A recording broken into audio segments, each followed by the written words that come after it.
Happy Saturday. What's up, tribe? What's up? What's up? What's up? How you guys doing?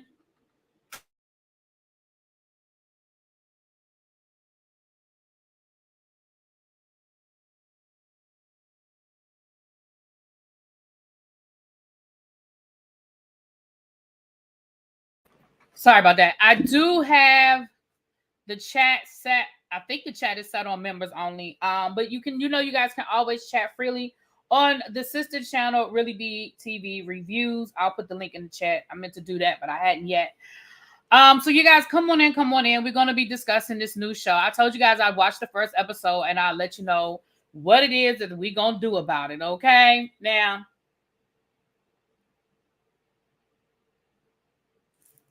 let's get into it.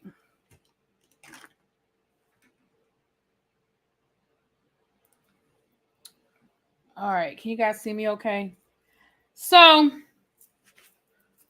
let me put the link in. So you guys can check. Is it on members only on the main channel? Cajun, where are you coming in from? Because you're the only one that's not lit up in green. Are you on the sister channel or do I have it set? Do I have it set correctly? All right, so let's get into this show. Let me know in the chat. I'm gonna keep it moving on.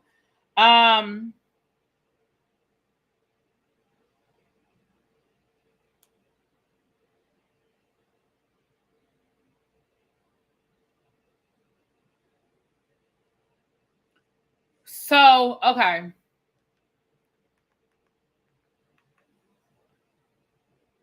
Okay, so it's the sister channel. Okay, thank you. All right, well, let me put the sister channel in the chat so we can get this party started. So let me say this. As far as first episodes go, I think it was a really, really good first episode, right? For those that don't know, we're talking about Family Empire Houston, which is on OWN. It is a Carlos King produced show. So I told you guys I'd watch the first episode and I'll let you know how I felt about it. So how I feel about it is this. I think the show has really great potential. I think it was a really strong first episode. I saw some really good elements for a reality TV show, right? I saw some really great elements. And as I go through the review, I'll talk about it. Overall, the decision that I made was we're going to review the show with Shade in the City. So for those of you that were here for our Never Ever Meets panel, you guys know Shade in the City. So it'll be on both channels, but I'll review it with them starting with episode 3. Because episode 2, I'm going to still be on vacation. And so we'll start with episode 3. Okay. So that is what I have to say. Overall, it was a really good. I mean, y'all know I give Carlos King hell when I feel like it. But honestly, overall, it was a really, really good first episode. So see, chat freely on the sister channel. And here is the link. Now let's get through the episode. Let's talk about this episode. So the show the show centers around 4 generations of real estate moguls down in Houston, Texas, the Braden family. And let me say this. What I really love about this is I love what this family has done.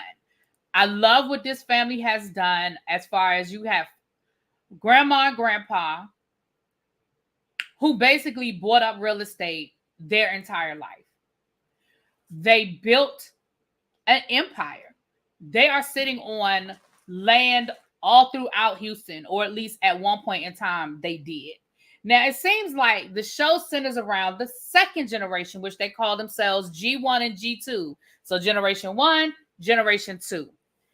It centers around the G2 generation. There is a huge plot. Now, here's where the show goes left with me. I'm going to be honest with y'all.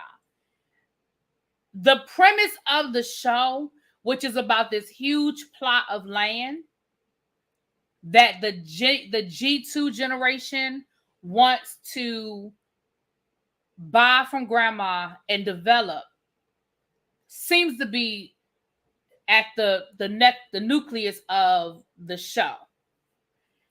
So here's where it goes left for me. It goes left for me because this seems like a no-brainer, right?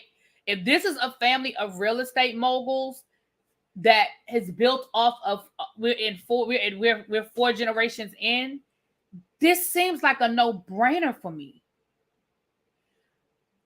Now, this is only episode 1, and I'm sure that there's more there that we haven't quite gotten into that might make it make sense as we go further through the season. But from a season 1 perspective, I was really sitting here like, what we arguing about? So for those that didn't watch the episode, let's talk about it.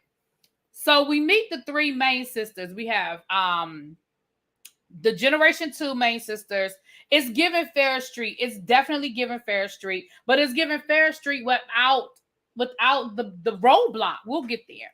So let me get to my notes because y'all know these names. Y'all know them, especially grandma's name. Her name is Oscarine or something like that. Child. Okay. So we have the 3 sisters on Generation 2 level, right? We have Nicole, we have Jermisha, and we have Lakeisha. I think I wrote the third one down wrong. I think I wrote the third one down wrong. Now, Nicole is the firecracker, right? Now, I'm going to tell you now, we're going to get to Nicole in a minute, but Nicole is the firecracker. Jermisha, and I really feel like it's not lucky. Hold on, give me a second, because I want to get their names right, at least at the very beginning, child. Let me get their names right. But we have, oh, shoot, what did I just do? Hold on, y'all. What up, Don? Hey, boo. How'd you feel about it? Did you watch it? How'd you feel about it? Okay, I'm about to give it to y'all now. I know it was Jermisha, Lakeisha, and the third one is the one that I'm thrown off about.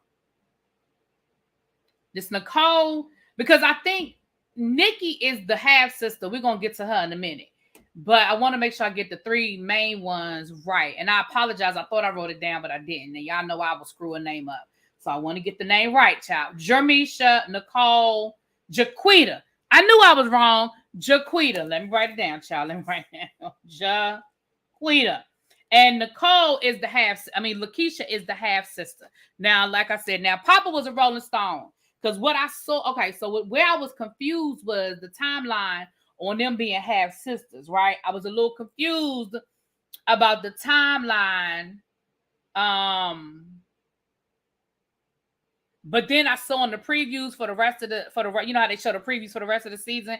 It seems as though Frank, which is their daddy, Frank was a Rolling Stone because Lakeisha mama was pregnant at the same time as one of the other ones. I don't know which one, but one of the 3.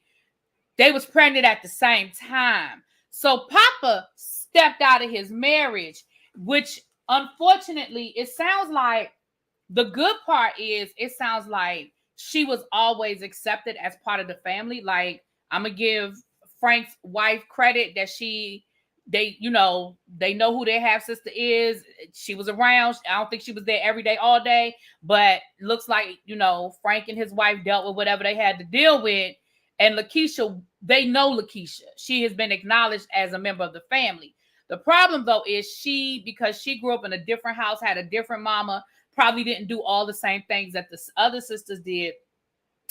She feels somewhat as an outsider. And her and Nicole, for whatever reason, do not have a good relationship at all. She just clams up when Nicole is around. Like, you can physically see her clam up when Nicole comes around, right? So I'm sure as the season goes on, we'll dig deeper into what happened between her and Nicole. Now, Nicole and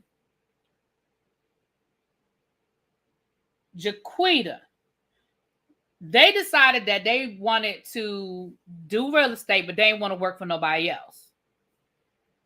So grandma paid for them to get their real estate license. And within 5 years, they now have their own brokerage firm that has over 100 realtors under their brokerage firm. Now, for those of us who reviewed Selling Miami, was it Selling Miami, y'all?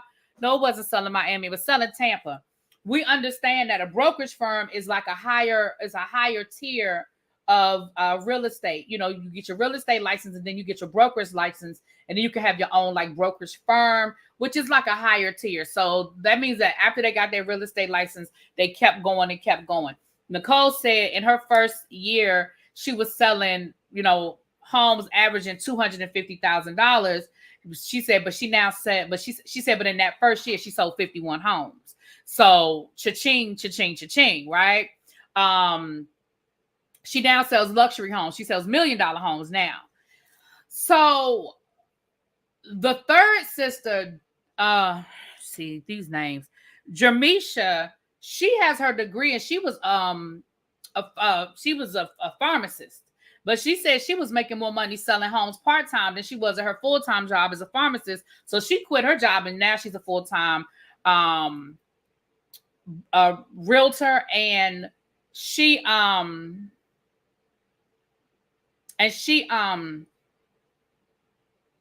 I lost my train of thought. She does it full-time, and I think she's the cousin. They call themselves sister cousins, right?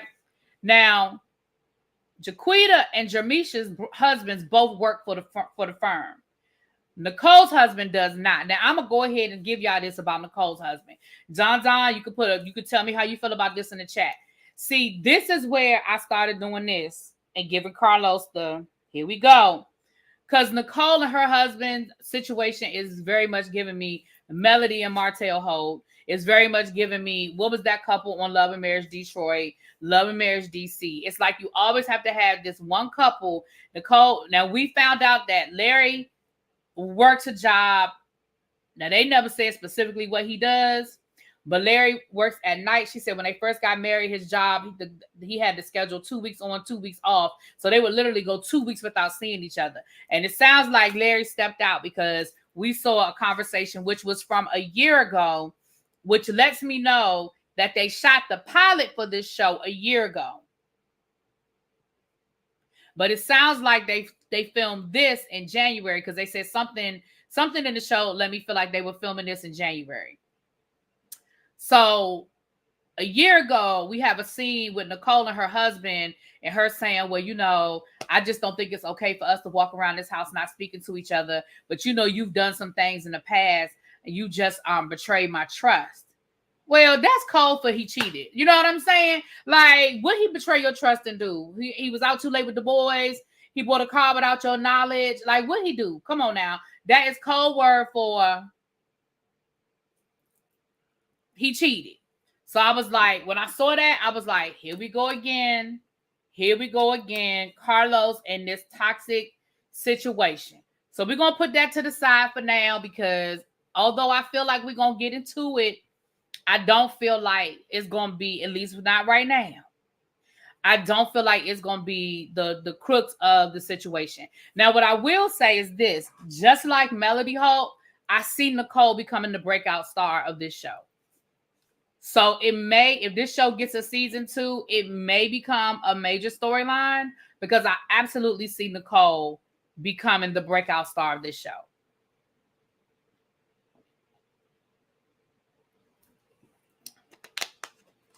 Now, I might feel differently at the end, but that's how I feel right now. So, yeah, somebody said their makeup and their wardrobe was on point. They absolutely showed up ready. Let's be clear. All of them showed up ready. Hair was on point. Wardrobes was on point. Makeup was on point. Baby, they showed up ready. Like, you know how sometimes you get a first season and they be looking rough, and then after that, they get it together. Oh, no, ma'am. No, ma'am. They were ready. They showed up ready. Okay. Now we find out that grandma and grandpa just recently passed away a year prior. That's how I know what it was, because they were celebrating the January birthdays. And so they gave, they had a birthday cake, you know, a special cake there for daddy. You know, for granddaddy, you know, to just commemorate the 1 year, his birthday. So that's how I knew it was January, because they said we're celebrating the January birthdays. Right. That's the other thing. Sweet Essence. Exactly. And I think Don said the same thing. You can tell that they do have some change, right? They're not faking for the funk. They're not putting on for the show. Like, this is how they live. This is their lifestyle. You can definitely tell that there were scenes that were set up to film, but I don't feel like they was borrowing outfits, on consignment to film. I feel like this is really who they are. This is their day to day, because it just looked natural. It didn't look like, oh, this is the first time I had a good weave in my hair. This is the first time I had professional makeup done. It just didn't look like that. So they definitely showed up ready. They definitely showed up ready. So we have a family dinner where everybody is there. Like I said, that's when we meet a little bit of everybody. Well, you know what, Cajun? Let me say this. Cajun said these people have something to lose. But you know what? They're the perfect they're the perfect position for a reality show, because yes, they have something to lose. However, they run their own business. So there's limits to everything. Let's be clear. There are limits to everything. But when you run your own, you can push the envelope a little bit more. Like if you are in the market and you've established yourself and you've established a great reputation in the Houston community, people still gonna ring your line. Now, there's limits to everything. Now, you can't go too far. You can't go too far overboard. But they'll still get a call. Hey, DM Rocks, thank you for the super chat. Let me see what you said. Hey, I love this show. I hope Carlos doesn't mess it up like the other shows. Well, thank you for the super chat, but I hate to be the one to tell you, I don't have that much faith in Carlos. I think that there's a way for this show to be successful, because it does look like they have natural family drama, as long as, again, they don't push it too far. But I just don't trust Carlos not to do it. That's just how I feel. So at the family gathering, we find out Chris. Now, Chris is Jamisha's husband, I believe. Please let me get these people right. Chris is the photographer. So, Chris is on staff. He's the photographer that takes the pictures, I guess, for all of their properties and all of that stuff. And it looks like he has his own photography company. I saw that like logo and stuff later on when they did the group picture for the brokerage. But yeah, Aunt Cheryl looked like she cooks down, honey. Yes, Don. Yes, she does. Aunt Cheryl said, "Oh, I got a little bit of hog maws, a little oxtails, a little bit of pork, and a little pork rib. I got a little like." She just kept going on about all this food she had. Talking about it was just a little bit. Now, Chris and Nicole seem like they had that love-hate relationship. Nicole said, "We fight a lot, but we also work together the most." Now, Chris said that Nicole put him out the office. It sounds like Chris was only telling part of the story. Nicole said Chris liked to play with the people. That, they get in the office and he gets to clowning around with them and they got work to do. And so she probably got mad. It sounds like Chris was doing something and got on her nerves one day and she told him to leave. I don't think she meant leave and don't come back. But Chris ain't been back. So Nicole is like, when you coming back in the office? And he was like, I'm not. And she was like, but I need you to. And he was like, but I'm not. He was like, you put me out. Now, Jamisha was like, listen, I try to stay out of this because I know they want me to get involved, but baby, I ain't got time. I ain't trying to get in the middle of it because, that's my business partner and my family, and this is my husband. So I really ain't trying to get in the middle of it. And she said, and my husband always wants me to take his side, even when he's wrong. So I feel like that means that there's some validity to what Nicole is saying, because Jamisha was like, even when he's wrong. So I'm like, and she doing the best thing. Listen, because when you start taking sides, you put yourself in a trick bag. So if they know that you're not going to get involved and that they're going to have to resolve it on their own, then that's what they're going to have to learn how to do, is resolve it on their own. She doing the right thing. She is doing the right thing. So, like I said, at the family dinner, that's when we meet Lakeisha, and, we get her little story, a little bit of her backstory. We get more of it later on in the episode, but we get a little bit of her backstory. We also meet the matriarch, Grandma. Now, what her name? Oscar Teen? It sounded like her her daddy name was Oscar, and her mama name was like Tina or something, and they just combined it. But baby, she got a doozy other name, but I'm going to just call her Grandma. Now, Grandma has had a stroke, and it affected her voice box, but she can talk, and they clearly know how to understand her. But they did give us subtitles. Now, Grandma is sitting on a big old piece of land. in a part of Houston that looks like, based on what they see, trend Oscarine. So maybe her mama name was Irene. Okay. So maybe that's what it sounded like, Kitty. Thank you, boo. Daddy name was Oscar and mama name was Irene, and they combined it. You know, that's what black folk do. We'll make up a name, child. But Oscarine, child, thank you. I don't want to be disrespectful to the matriarch. Gen 2 is trying to convince grandma to sell them the land. Okay, let me rewind a little bit. When grandpa died, and it sounds like he died, either he died without a will or he died without that land being in the will. And maybe that land just wasn't in the will because he wanted grandma to just be responsible for it. Now the land is undeveloped, but she's been paying taxes on it every year. And it looks like they said the taxes come to about $34,000 a year. And she said she's tired of paying the taxes. Now, according to Gen 2, that's Generation 2. I just want to make sure y'all following me. According to Gen 2, Granddaddy wanted them to have the land so they could develop it. That's what Gen 2 is saying. According to Grandma, she said she don't remember him saying that. She said, I don't remember him saying that. She wants to just sell the property and divide the profit amongst her children, Gen 1. She said, I got to make sure my kids are good. Now, I'm going to tell y'all what happened. Y'all want to hear my story time? This is my prediction. Now, we could come back later, and if I'm wrong, I'll say, oops, I'm wrong. But here go my prediction about what's going on with this Braden family situation. Y'all ready for my prediction? Here's my prediction. Oscarine and her husband worked their asses off and bought up real estate all up and through rural Texas starting 50 years ago. They built up a nice portfolio. They sitting on some change. They got some money. But unfortunately,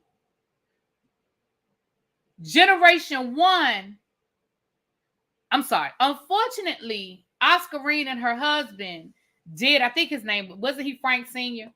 Did what unfortunately a lot of first generation families with a little bit of change does. They spoiled their kids. They spoiled those kids. So Oscarine, I keep wanting to just say Oscar. Oscarine and Frank's kids ain't no good. And when I say ain't no good, I don't mean that they bums. Let's be clear. I'm not saying that they bums.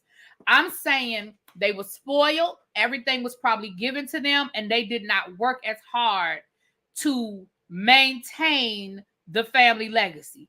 I bet you they done borrowed money over the years from mama and daddy. I bet you that they probably started businesses that maybe didn't fail. Maybe they ain't finished college and get their degrees. Maybe they just work a regular 9 to 5 and they weren't trying to be entrepreneurs. I'm telling y'all what I think had happened. And Oscarine and Frank got used to taking care of their kids. Now, Gen 2 came along. And yes, they grew up comfortable, middle class, maybe upper middle class, right?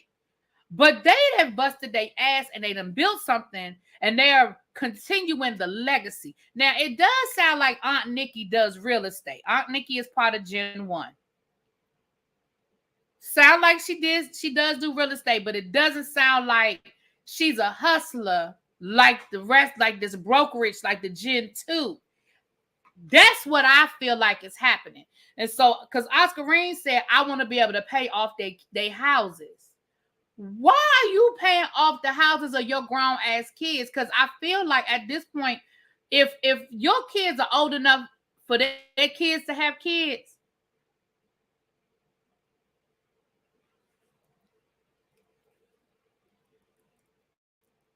now here is what I said. To me, this is a no-brainer.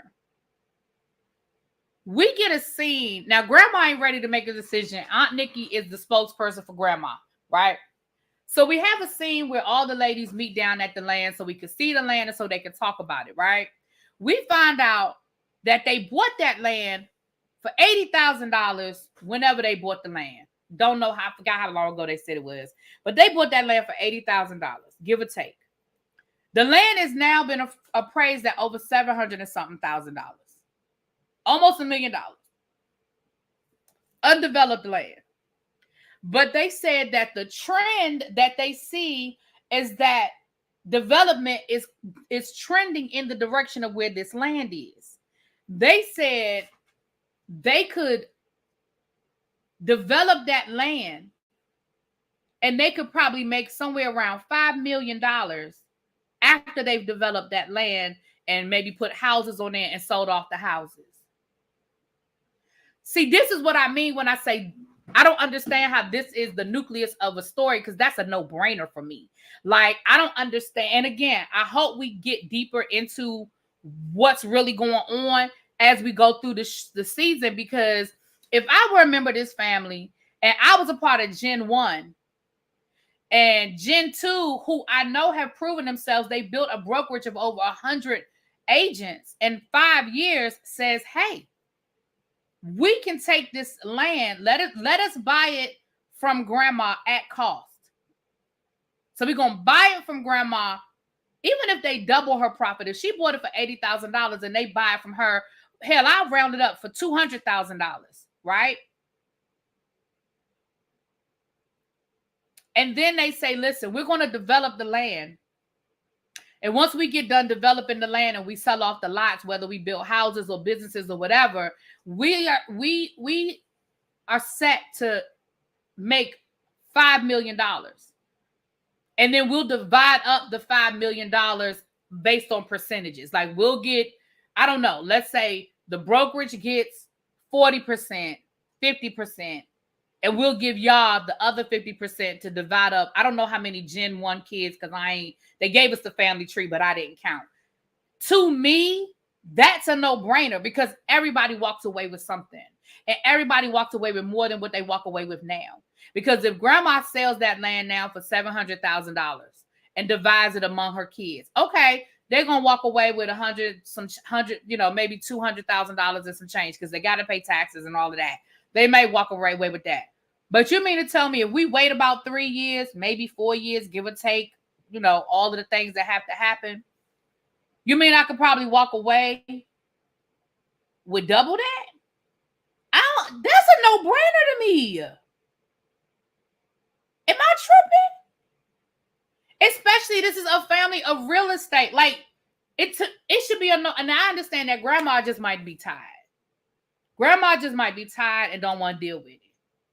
You know what I'm saying? So I understand. But y'all come from a family of real estate. Y'all understand the value of land. Y'all understand what's going on here. Unless y'all are just deep in debt and desperate for the money, you mean to tell me if I wait a couple of years, I could double this? But neither here nor there. Aunt Nikki gets sold. Once they break down the lot and they show it to her and they have the conversation, Aunt Nikki was like, look, you've convinced me. However, you got to convince the rest of G1 and grandma. I'll tell her, what y'all said, and I'll tell her my opinion. But, I can't make her do nothing. And I certainly can't control my brothers and sisters.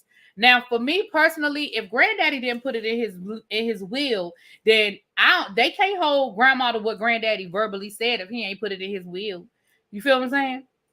But see, that's how families start fighting. That's how family feuds start. Right, Ravine. G1 asking grandma for money is tied. I agree. Now, again, I'm going to hold off my opinion. Hold on. I'm going to hold off my opinion until I'm able to get more information. Right, Lady D. And even if it just makes more sense to me. I don't know, but neither here nor there. Okay. Especially since I feel like over the years, Gen 1 has probably gotten their inheritance 2 times over. Like, I'd be willing to bet that Gen 1 has gotten their inheritance. They have gotten a good piece of change. That's my opinion. That is my opinion. Okay. So we get to the family photos. I mean, not the family photo shoot. The brokerage is doing photos. They're updating their headshots, and they're doing a group photo for the brokerage and everything. And it looked really nice. Everybody wore black, and it looked really, really, really nice. It looked really, really nice. Now, Lakeisha is the assistant to Chris. Now remember, Keisha's the half sister, and she's the assistant to Chris, who's the photographer. Now I got some questions for Miss Keisha.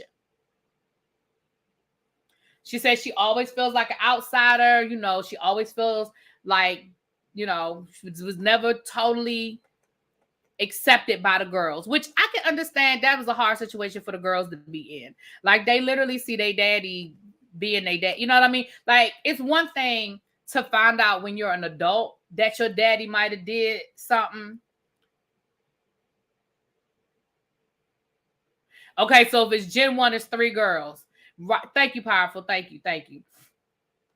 But it's something totally different to be, as a child, have to understand why daddy has a kid that's my age that doesn't live with us by another woman. I'm sure that was hard for all of them. I'm sure that it was awkward for all of them. You know, I'm sure, right? So, I do think it's more there between Nicole and Lakeisha. Now, Lakeisha, I do have some questions. How did you become the assistant to the photographer for the brokerage?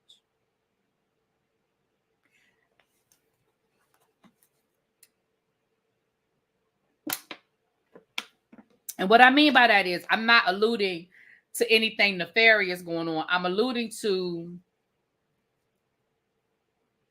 is that your career? Do you feel what I'm saying? Is that your career? That's even more of a no-brainer, y'all, that it's only 3, you know. From what they were saying, Nicole has the biggest issue. Right. And I think that Nicole has the biggest issue. And then she went out and married her daddy. Oops. Then she done went out and married her daddy. Oops. Which is how that stuff happens, child. So we saw Nicole sell a house. We saw her show a house. I'm sorry. And that house was beautiful now. That house was absolutely gorgeous. I definitely could see, you know, if I had a little bit of change, I could see me living somewhere like that, honey. That was a beautiful home. And that was cute. You know, that was cute to see her, you know, do her thing. She definitely did a good job, knowledgeable. There was a black, and I love that they showed a black surgeon that she was trying to sell this house to. Now, the surgeon, you know, she had a lot of requests, but then when she got that price, baby, it sounded like she was a little, ooh, because her budget started at $850,000 and now she up at 1.5 mil. Baby, that's a big difference. That's almost double what you started at, ma'am. That is a big difference. Girl. But when you want more, baby, you got to pay. So that was cute. Now, what we found out at the photo shoot was that Jermisha asked all the sisters to come over her house. She wanted to have a conversation with the sisters. And what we found out is that Jermisha can't hold her liquor. We found out that Nicole, Nicole doesn't like to be called bougie, but Nicole, girl, you a little bougie. They called her a diva. And she was like, don't call me a diva. So she doesn't like those types of labels. But, right, Tan, black jobs. So she doesn't like those kinds of labels. However, girl, you was being a little diva-ish, okay? Because they was like, you can grab you a beer. And she was like, baby, I'm not about to drink no beer, baby. Where's the Prosecco? And they was like, because they were eating crawfish. They were like, who the hell drinks Prosecco with crawfish? So, you know, you didn't want to be called a diva, but baby, you was being a little diva-ish. But I ain't even mad at you. Look, I ain't mad at you. There ain't no rules that say you got to drink beer just because you eating crawfish, baby. If you want Prosecco with your crawfish, then you have Prosecco with your crawfish. Now, before Nicole got there, they were talking to Keisha, and they were saying, listen, we really want to find a way for us to get closer as sisters. And at first, I ain't going to tell y'all no lies. At first, I was sitting here going, now we're doing this just for the show. Because why all of a sudden now we so concerned about strengthening our relationship as sisters. But then they went further to explain, Keisha's mother has recently died. Like, granddaddy died. And then Keisha lost her mom recently. And so she sort of, you know, that's, you know, they want to get closer to her because they realize that she probably needs them and, you know, wants to build that family bond. So I said, okay, all right, that makes sense. And they said, but we got to really figure out what's going on with you and Nicole. And Keisha said, I just have a wall there. They were like, yeah, because when Nicole gets here, we don't want you to shut down. And she did. As soon as Nicole got there, baby, she stopped talking. And it seemed like everything she said, she was putting her foot in her mouth, right? So Jamisha and Jaquita, who was drinking, and they said Jamisha is the one, if you see her on her second beer, baby, you know, walking the other direction. And they were like, well, you know, ain't no thing, it ain't nothing wrong with, you know, wanting to drink. She was like, I'm in my house, I don't have to drive nowhere. Why I can't drink nothing? Yeah, I like Nicole. I do. I like, because I feel like Nicole is unapologetically who she is, and I can respect that. I think there are gonna probably be times when Nicole get on my nerves, but I like her. So far, I like her. Now, you know, when I know more, I reserve the right to adjust my opinion once I learn more. But I can see that Nicole, like I said, in my opinion, Nicole is gonna be the breakout star of the show. She's giving me very, very much Melody vibes. I mean, from the point of view of, I feel like she's going to maximize this opportunity. She's going to roll it into something. I fully anticipate by the end of this season, Nicole having a product outside of the brokerage, whether she is doing seminars like TED Talk type stuff to teach real estate to, you know, Black women, whether I don't see her selling like beauty products or anything like that, but I definitely see her marketing something by the end of this season. I absolutely, out of everybody on this show, she's the person that I see will take the most advantage of this platform. That's my opinion. But yeah, but I also think her marriage is going to be messy too, very much like Melody and Martell. I hope it doesn't get that messy, but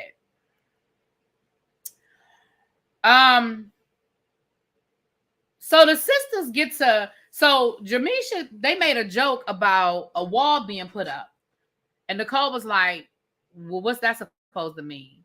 And they were like, oh, we just joking. And they were just like, and you know, Keisha's sitting over there quiet, sipping on her Prosecco. Nicole is looking at them side eye like, what's the joke? Like, clearly there's some sort of inside joke here that I don't know anything about. And so they went on to explain, well, before you got here, we were talking to Lakeisha about, you know, strengthening our bonds, our family bonds, our sister bonds, our cousin bonds, and how we want her to, and she said we said it was a wall up between the two of y'all. And so Nicole was like, so y'all decided to make a joke out of it? Like, y'all are saying that y'all want us to be to strengthen our bond as sisters and cousins, and y'all want us to be closer, yet you poke fun at something that's clearly serious? Baby, Nicole was not here for it. And they were like, what's the big deal? And they did apologize, right? I will say Jamisha did apologize. But baby, Nicole was like, you apologize, but you still laughing. Like, you still making jokes. Like, I feel like you don't mean what you're saying. She was like, yeah, so I want to tell you that you hurt my feelings, because I feel like this is something serious. This is something that we need to address, but you guys are making a joke of it. So you have hurt my feelings, and I'm going home. Baby, she picked up her purse and she left. Now, Jamisha was like, I ain't about to chase after her. Now, Jaquita did get up and chase Nicole. Nicole was like, I'm gone. Take this mic off of me and I'm gone. But I'm going to say this. I understand where Nicole was coming from, but I do feel like maybe she overreacted in the moment, but I feel like her overreaction comes from the fact that she acknowledges that there is an invisible wall between her and her and Lakeisha, right? Do I feel like she needed to leave in that moment? No, I feel like that would have been a good opportunity to address it, but I could definitely understand her irritation.